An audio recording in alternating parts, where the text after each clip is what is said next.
Scan now. Meet Sovi, your new AI study buddy. Java constructors are tricky, but we will solve this fast. We must find which new constructor causes a compilation error in our bird class.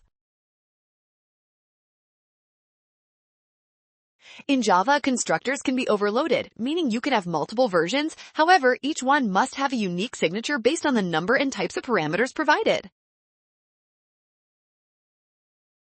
A constructor signature depends on the specific order of data types. If two constructors have the exact same sequence of types, the compiler gets confused and throws a major error. The existing constructor uses string boolean. Option E uses that same sequence, so it is a duplicate. That makes option E our final winner. Well done! Scan the code to learn better with Sovi. Avoid rushing and watch signs. Trust given info and check steps carefully every time.